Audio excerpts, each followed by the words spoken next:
Hello friends, तो कैसे हैं आप सब। आई होप आप सब अच्छे होंगे। स्वागत है आप सभी का आपके अपने चैनल जुनून पढ़ाई का में। तो हम इस समय क्या देख रहे हैं, हम लोग इस समय पॉलिटी देख रहे हैं।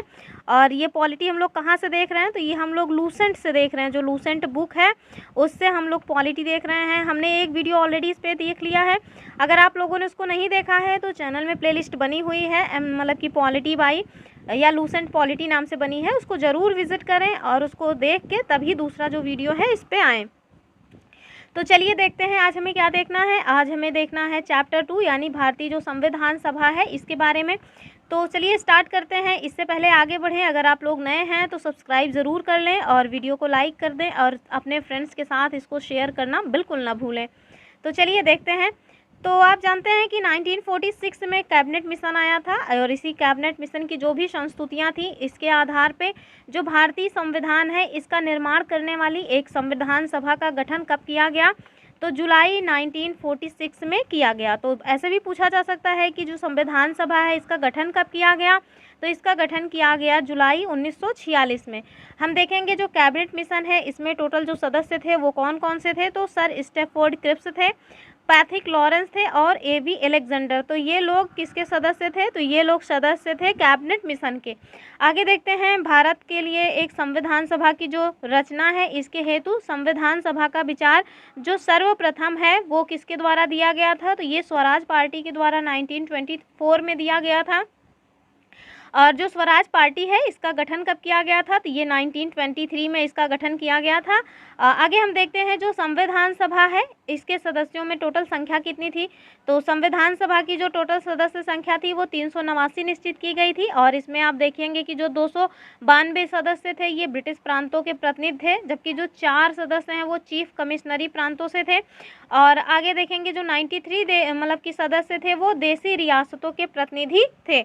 और इसको ना आप शॉर्ट नोट्स में अगर बनाना चाहें तो ऐसे भी बना सकते हैं। लिखिए संविधान सभा, यहाँ लिखिए संविधान सभा, उसके बाद यहाँ फिर टोटल 389 सदस्य और इन 389 सदस्यों को 3 पार्ट्स में डिवाइड कर दीजिए और लिख दीजिए इधर 292 ब्रिटिश प्रांत, आगे देखिए लिखिए 4 चीफ कमिश्नरी और 93 लिख दीजिए देसी जो रियासत है। तो इससे क्या होगा कि एक छोटे से ग्राफ में आपको ये सारे पॉइंट्स क्लियर हो जाएंगे और बाद में अगर फिर से मन करे पढ़ने का तो आपको आसानी भी रहेगी, 1 सेकंड का काम रहेगा। हम देखेंगे जो मिशन योजना है इसके अनुसार, और ये मिशन योजना कौन सा है, वही कैबिनेट मिशन योजना।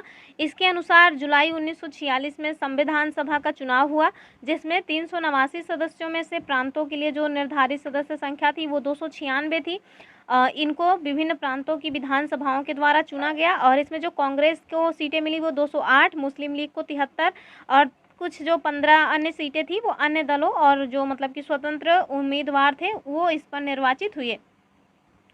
9 दिसंबर जो 1946 है इसको संविधान सभा की जो है पहली बैठक होती है और ये क्वेश्चन कम से कम 10 बार पूछा जा चुका है। बड़ा इंपॉर्टेंट क्वेश्चन है। अगर आप लोगों ने मैंने जो पॉलिटी का MCQ कराया है उसको देखा होगा तो उसमें देखा होगा आपने कि ये क्वेश्चन कई बार पूछा जा चुका है कि जो संविधान सभा की पहली बैठक है ये कब हुई थी, तो 9 दिसंबर 1946 को। और कहाँ पर हुई थी, तो ये नई दिल्ली में एक काउंसिल चैम्बर पुस्तकालय है वहाँ पर हुई थी।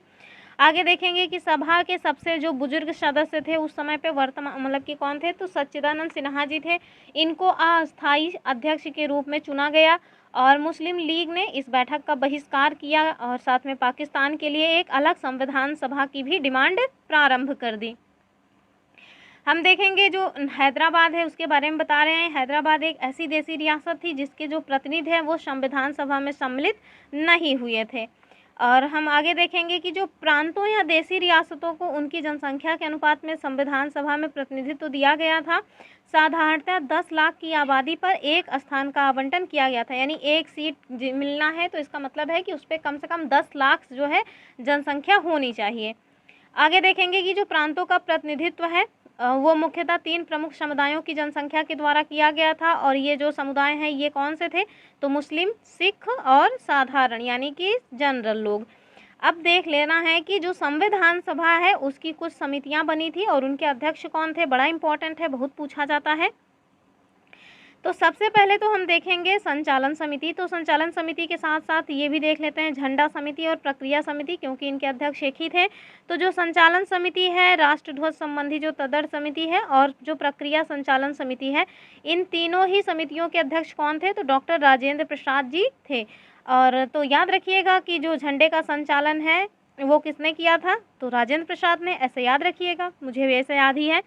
तो संघीय जो संविधान समिति है इसके अध्यक्ष थे पंडित जवाहरलाल नेहरू, जबकि जो प्रांतीय संविधान समिति है इसके अध्यक्ष थे सरदार वल्लभ भाई पटेल। जो प्रारूप समिति है इसके अध्यक्ष थे डॉक्टर भीमराव अंबेडकर और संघ शक्ति समिति के अध्यक्ष थे पंडित जवाहरलाल नेहरू जी।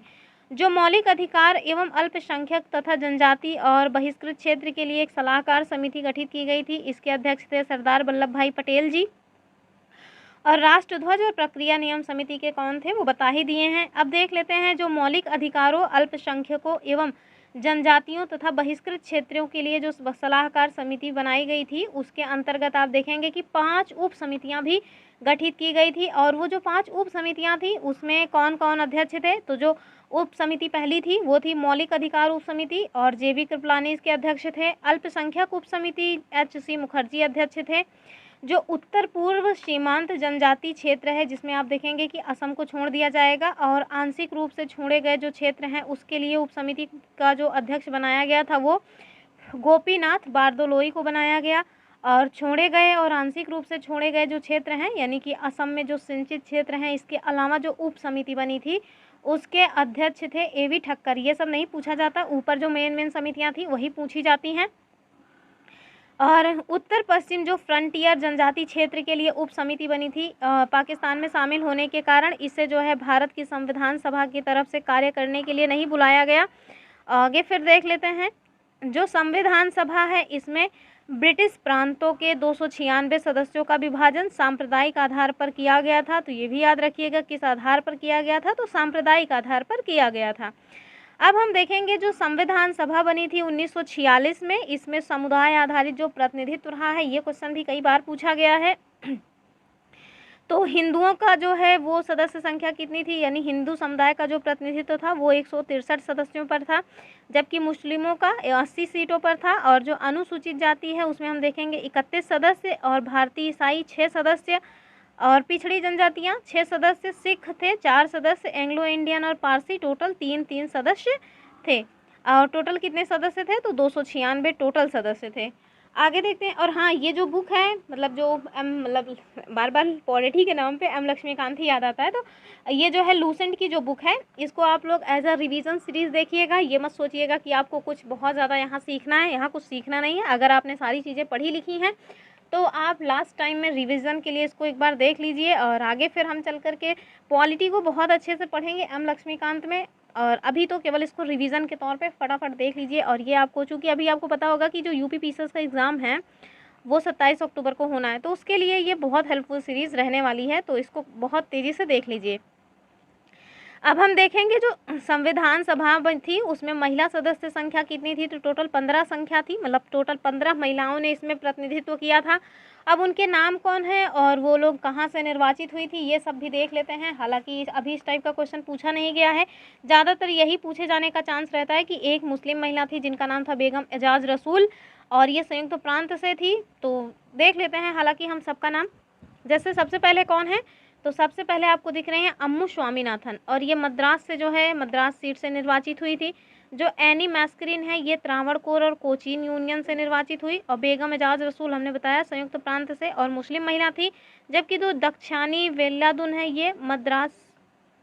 और आगे जी दुर्गाबाई ये भी मद्रास से थी। हंसा मेहता कहाँ से थी? तो ये बॉम्बे से थी। जबकि कमला चौधरी ये संयुक्त प्रांत से थी। आप देखेंगे कि संयुक्त प्रांत से सबसे ज़्यादा महिलाएं जो है आई थी निर्वाचित होकर के।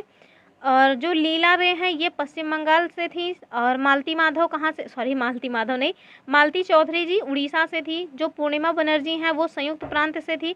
रेणुका रे ये पश्चिम बंगाल से थी। जबकि जो सरोजनी नायडू जी हैं ये बिहार सामान्य, मतलब ये जो सामान्य तो और आगे हम देखेंगे जो मतलब सरोजनी नायडू हैं ये हो गई। तो राजकुमारी अमृत कौर जी कहाँ से थी? मध्य प्रांत और बरार से थी। और जो सुचेता कृपलानी जी हैं ये भी संयुक्त प्रांत से थी। विजय लक्ष्मी पंडित संयुक्त प्रांत से थी।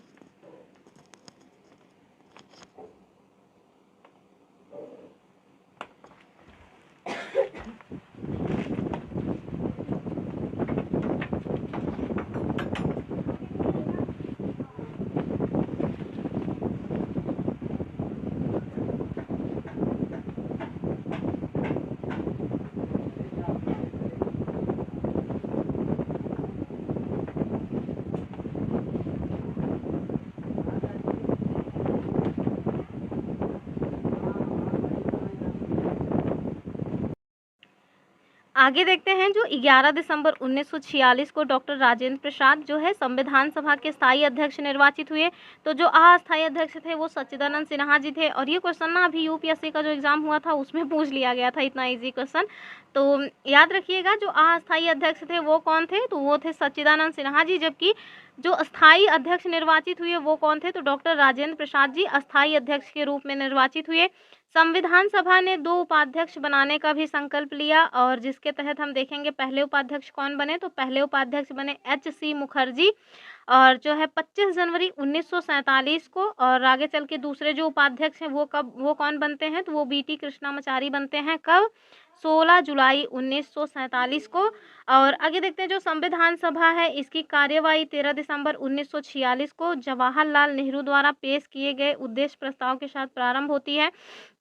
क्वेश्चन पूछा जाता है, सब जो मतलब उद्देश्य प्रस्ताव है इसको किसने पेश किया था, तो जवाहरलाल नेहरू ने पेश किया था। कब? तो 13 दिसंबर 1946 को। आगे चल के फिर 22 जनवरी 1947 को ये जो उद्देश्य प्रस्ताव है, यानी कि 22 जनवरी 1947 को ये जो उद्देश्य प्रस्ताव है इसको फिर स्वीकृति मिल जाती है। और इसकी स्वीकृति के बाद संविधान सभा ने संविधान निर्माण के लिए अनेक समितियां भी नियुक्त की। और इसमें जो सबसे प्रमुख समिति थी उसमें देखेंगे वार्ता समिति, संघ संविधान समिति, प्रांतीय संविधान समिति और संघ संविधान समिति तथा प्रारूप समिति। जिसमें सबसे ज़्यादा इम्पोर्टेंट है वो है प्रारूप समिति।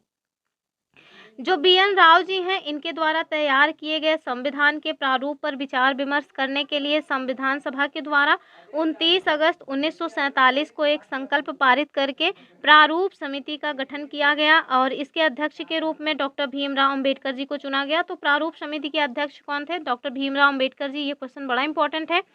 प्रारूप समिति के जो अन्य सदस्य थे उनकी मतलब टोटल संख्या कितनी थी, तो 7 थी। हम देख लेते हैं वो लोग कौन कौन थे। तो भीमराव अंबेडकर जी तो मतलब अध्यक्ष ही थे, ये हमने देख ही लिया। आगे देखेंगे एन गोपाला स्वामी अयंगर थे, अल्लादी कृष्णा स्वामी अय्यर थे, कन्हैयालाल माणिक राव मुंशी थे तथा सैयद मोहम्मद शादुल्ला थे। एन माधवराव, यानी जो एन माधवराव हैं वो किसके स्थान पे आए थे, ये कुछ क्वेश्चन पूछा जाता है। तो एन माधवराव जो है वो बी.एल. मित्र के स्थान पर आए। और साथ में डी.पी. खेतान जो है वो 1948 में डी.पी. खेतान की मृत्यु हो जाती है। तो उसके बाद फिर कौन आते हैं, तो टी.टी. कृष्णामाचारी को सदस्य बनाया गया। तो टोटल कौन कौन से सदस्य रहे, तो हमने देखा बी.आर. अम्बेडकर जी, एन गोपाला स्वामी अयंगर, अल्लादी कृष्णा स्वामी अय्यर, कन्हैयालाल माणिकलाल मुंशी, सैयद मोहम्मद शादुल्ला, एन माधवराव। और एन माधवराव जो है वो बी.एल. मित्र के स्थान पर आए। जो डी.पी. खेतान है उनकी 1948 में डेथ हो जाती है। तो उसके बाद टी.टी. कृष्णामाचारी को फिर सदस्य बनाया गया।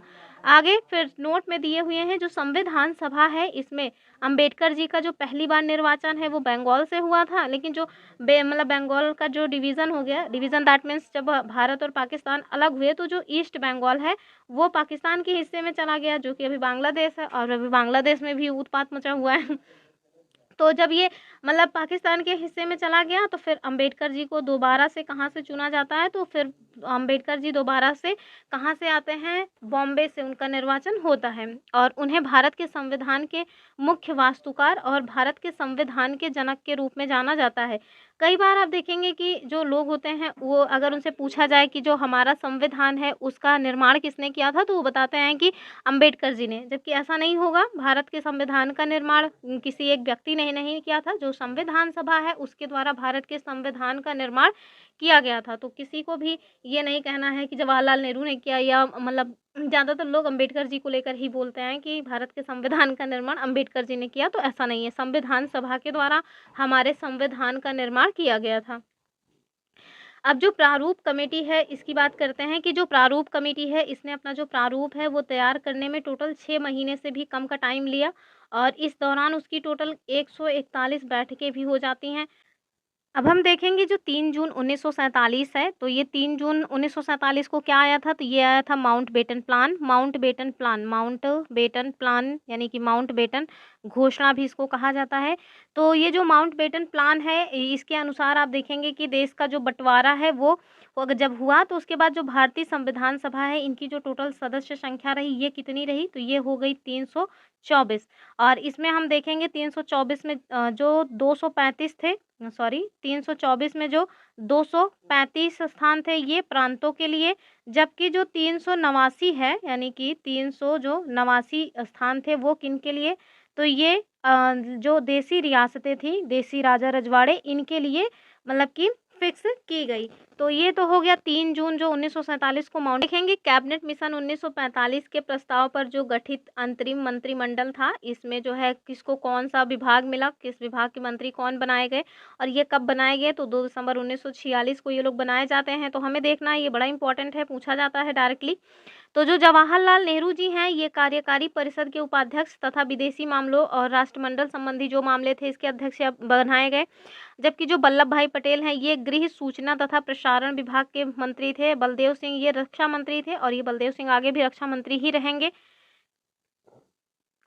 जो मतलब जॉन मथाई हैं, ये उद्योग और आपूर्ति मंत्री हैं और राजगोपालाचारी जी शिक्षा मंत्री थे। CS भाभा ये कार्य, खान और बंदरगाह मंत्री थे। जबकि जो राजेंद्र प्रसाद हैं, ये खाद्य और कृषि मंत्री थे। आसफ अली जो हैं वो रेलवे मंत्री थे और जगजीवन राम श्रम मंत्री थे। और ये क्वेश्चन अभी हाल ही में जो BPSC का एग्जाम हुआ था उसमें पूछा गया है और भी कई बार पूछा गया है। उत्तर प्रदेश PCS ने कई बार पूछा है। उस टाइम पे हम देख लेते हैं जो मंत्रिमंडल था, उसमें जो मुस्लिम लीग के सदस्य थे 26 अक्टूबर 1946 को आए थे। तो ये लोग कौन कौन थे, तो इसमें आप देखेंगे जो लियाकत अली खां हैं, ये वित्त मंत्री थे। आई चुंदरीगर ये वाणिज्य मंत्री थे। जबकि अब्दुल रब नस्तर जो है वो संचार मंत्री थे। और जोगेंद्र नाथ मंडल विधि बंगाल SCF चीफ थे। और गजानंदर सिंह जो है, गजानतर सिंह सॉरी गजानतर सिंह नहीं, गजानतर सिंह कैसे हो सकते हैं, मुस्लिम की बात हो रही। तो गजानतर अली खां जो है वो स्वास्थ्य मंत्री थे। तो क्वेश्चन पूछा जाता है टोटल कितने जो है मंत्री थे जो मुस्लिम लीग से शामिल हुए थे, तो टोटल 5 मंत्री थे। ये देख लीजिएगा, इनके नाम क्या नाम है, तो लियाकत अली खां है, आई चुंदरीकर हैं, अब्दुल रब नश्तर हैं और जोगेंद्र नाथ मंडल जी तथा गजानतर अली खान थे। अब देश के विभाजन के बाद जो संविधान सभा है, इसका पुनर्गठन 31 अक्टूबर 1947 को किया गया और 31 दिसंबर 1947 ईस्वी को जो संविधान सभा है, इसके सदस्यों की टोटल संख्या कितनी थी, तो 299 थी। और इसमें जो प्रांतीय सदस्यों की संख्या है ये कितनी है, 229 तथा जो देशी रियासतों की संख्या थी ये टोटल 70 थी। अब जो प्रारूप समिति है, इसने संविधान के प्रारूप पे विचार विमर्श करने के बाद जो है 21 फरवरी 1948 को अपनी रिपोर्ट प्रस्तुत की।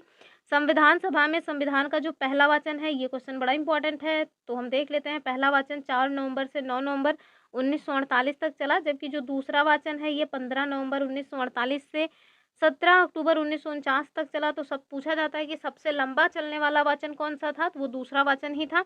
जबकि जो तीसरा वाचन है ये कब से कब तक चला, तो जो तीसरा वाचन है वो आप देखेंगे 14 नवंबर 1949 से स्टार्ट हुआ और 26 नवंबर 1949 तक चला। और जो संविधान है उस सभा के द्वारा, यानी कि जो संविधान सभा है उसके द्वारा संविधान को पारित कर दिया गया।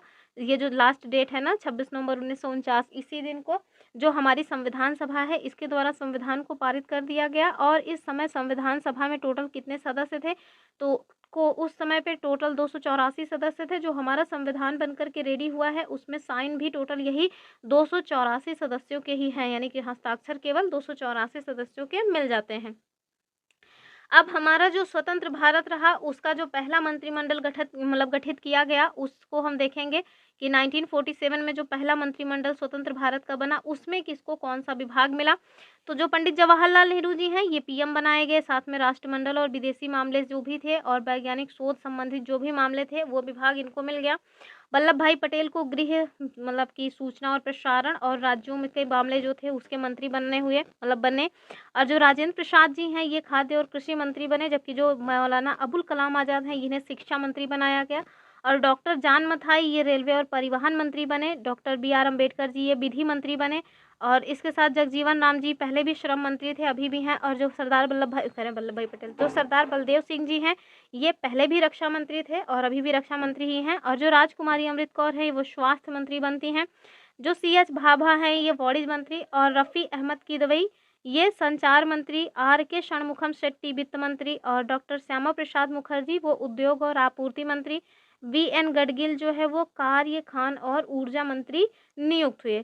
फिर हम देख रहे हैं कि भारत के जो रियासत हैं इनका एकीकरण करने के लिए जो सरदार वल्लभ भाई पटेल जी हैं इनकी अध्यक्षता में 5 जुलाई 1947 को रियासती विभाग बनाया गया और इसके सचिव कौन थे? तो इसके सचिव थे बीपी मेनन। तो आप लोगों ने बहुत ज़्यादा ये देखा होगा कि सबसे ज़्यादा जो मतलब कि ये राष्ट्रों का एकीकरण है उसमें सरदार वल्लभ भाई पटेल ने ही भूमिका निभाई। तो सरदार वल्लभ भाई पटेल ने ही अकेले नहीं, उसमें बीपी मेनन जी का भी बहुत बड़ा योगदान रहा है, लेकिन हम लोग बीपी मेनन जी को भूल जाते हैं। अब हमें देखना है जो संविधान निर्माण की प्रक्रिया है इसमें टोटल कितना समय लगा। तो 2 वर्ष 11 महीना 18 दिन का समय लगता है। और जो संविधान का प्रारूप है इसमें टोटल 114 दिनों तक बहस हुई थी। और संविधान निर्माण में टोटल कितना राशि खर्च हुआ? तो 63,96,729 रुपये का खर्च आया। तो तीनों पॉइंट इंपॉर्टेंट हैं। संविधान को जब 26 नवंबर 1949 ईस्वी को संविधान सभा के द्वारा पारित किया गया तो इसमें टोटल 22 भाग, 395 अनुच्छेद और 8 अनुसूचियां थी। वर्तमान में 25 भाग हो गए हैं। 370 कहीं, सॉरी 70 नहीं, 425 कहीं कहीं मिल जाएगा आपको, कहीं कहीं 475। तो इतने अनुच्छेद हो गए हैं और जो अनुसूचियां हैं वो भी बढ़ करके 12 अनुसूचियां हो गई हैं। तो आप जो हमने एम लक्ष्मीकांत की पॉलिटी कवर की है उसमें हमने बताया है कि ये जो 12 अनुसूचियां हैं, मतलब 8 के बाद ये कौन कौन सी अनुसूचियां जोड़ी गई है। तो आपने देखा होगा नवी अनुसूची जोड़ी गई, जिसमें जो है जो प्रॉपर्टी को लेकर के दिक्कत हो रही थी उसको नवी अनुसूची में डाल दिया गया। 10वीं अनुसूची जोड़ी गई जो कि दल बदल से संबंधित थी। और 11वीं अनुसूची जब जोड़ी गई तो वो पंचायती राज सिस्टम से संबंधित है। और जो 12वीं अनुसूची जोड़ी गई वो नगर पालिका से संबंधित है। तो ये 4 अनुसूचियां इसमें जोड़ दी गई। और 22 भाग में भी आप 22 अभी भाग देख रहे हैं, फिर मतलब 23, 24, 25 ये सारे भाग भी जोड़ दिए गए।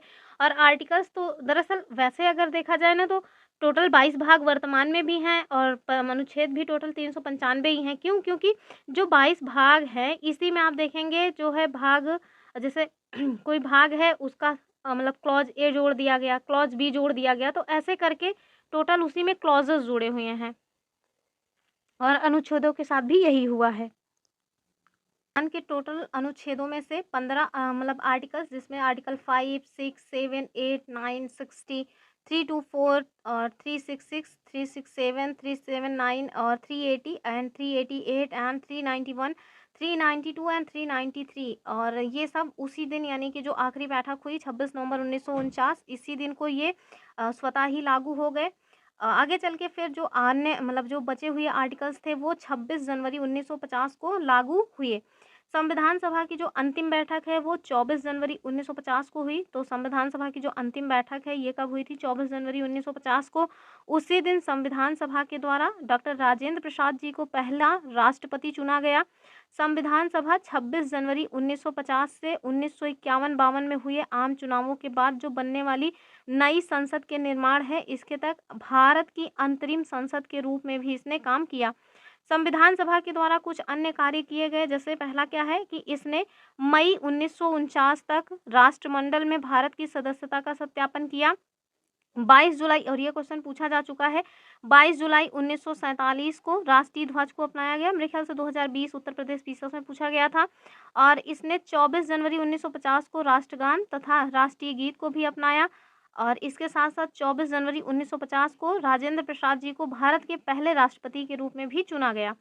26 जुलाई 1947 को गवर्नर जनरल ने पाकिस्तान के लिए एक पृथक संविधान सभा की स्थापना की घोषणा की। और ये जो मतलब कि स्रोत कहाँ से लिया गया, दैट मीन्स ये जो पॉइंट है इसको कहाँ से उठाया गया है, तो जो कक्षा 7 की किताब है हमारी शासन व्यवस्था और ये मतलब कि बिहार की स्टेट बुक है वहाँ से लिया गया है। तो ये सारी चीज़ें इसमें दे दी गई हैं। जैसा कि बहुत पहले से बताते आ रहे हैं, जो लूसेंट है वो एक गाइड की तरह है। सारी जो फेमस बुक्स हैं यानी कि जो भी स्टैंडर्ड बुक्स हैं, चाहे वो एनसीईआरटी हो या एम लक्ष्मीकांत हो, उन सबसे पॉइंट्स जो इम्पोर्टेंट है उसको यहाँ पे एक नोट्स के रूप में प्रोवाइड किया गया है। संविधान सभा के द्वारा हाथी को प्रतीक यानी मुहर के रूप में अपनाया गया। जो मूल संस्करण है उसका सौंदर्यीकरण और सजावट ये शांति निकेतन के कलाकारों ने किया था, जिसमें आपका नाम मिल जाएगा नंदलाल बोस और बिहार राम मनोहर सिन्हा जी। मूल संविधान का जो हिंदी संस्करण है इसका सुलेखन किसने किया था? तो बसंत कुमार बैध ने किया था। और फिर आगे चल के जो नंदलाल बोस जी हैं इनके द्वारा इसे मतलब अलंकृत भी कर दिया गया। नोट में दिया है कि जो HVR अयंगर थे इनको संविधान सभा का सचिव नियुक्त किया गया था। तो जो है टोटल जो मतलब जो सेकंड चैप्टर था वो भी कंप्लीट हो गया, इसका सेकंड चैप्टर ऑल कंप्लीटेड। अब हम कल देखेंगे तीसरा चैप्टर, तो सेकंड चैप्टर तक ही आज रखेंगे। तीसरा चैप्टर कल 3, 4, 5 मतलब कि कई चैप्टर्स देख लेंगे, छोटे छोटे चैप्टर्स हैं। तो चलिए, ये रही आज की अपनी क्लास। आई होप आप लोगों ने क्लास को एंजॉय किया होगा। आप लोग इसको शेयर करना बिल्कुल ना भूलें, लाइक तो ज़रूर ही कर दें। फिर मिलेंगे अपने नेक्स्ट वीडियो में, तब तक के लिए आप सभी खुश रहें, मस्त रहें, अपनी पढ़ाई लिखाई करते रहें। Bye bye.